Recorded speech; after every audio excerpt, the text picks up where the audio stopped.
ఆత్మ ఏ రకంగా యుగాల్లో వస్తదన్నది ఈ యుగ సంధ్య, ఈ సంగమ సమయంలో చేసే పురుషార్థాన్ని బట్టి ఉంటది. సో, ఎవరు ఎక్కడొస్తారు, ఏంటా అని చెప్పడం కోసం అని చెప్పేసి కొన్ని అవతారాలు చూపిచ్చేటప్పుడు ఆ యుగం అన్నట్టు చూపిచ్చారు.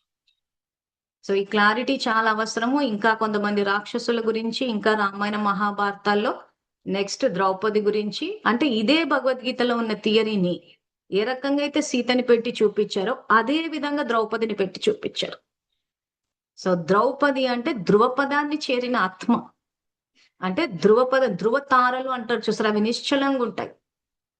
సో, ఆ రకంగా ఒక స్టేజ్ అంటే ఆత్మాన్న స్థితి. నిశ్చలంగా ఒక నెక్స్ట్ స్టేజ్‌లో ఉన్న ఆత్మ ఏ రకంగా తన జీవితంలో వచ్చిన సమస్యలకు పరమాత్మ సాంగత్యం ద్వారా అధిగమించిందన్నది అక్కడ ద్రౌపదిని పెట్టి చూపిచ్చారు. అది మళ్ళీ నెక్స్ట్ ఎపిసోడ్‌లో ద్రౌపదికి సంబంధించిన ఇదే థియరీ అక్కడ ప్రాక్టికల్‌గా ఎట్లా వచ్చిందా అన్నది తెలుసుకుందాము.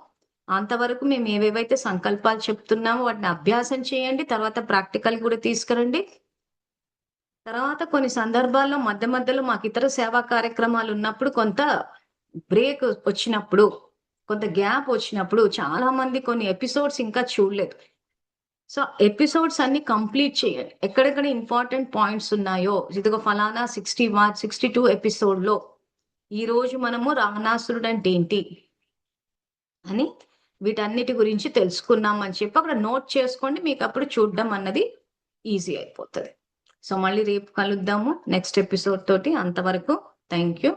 ఓం నమః శివాయ.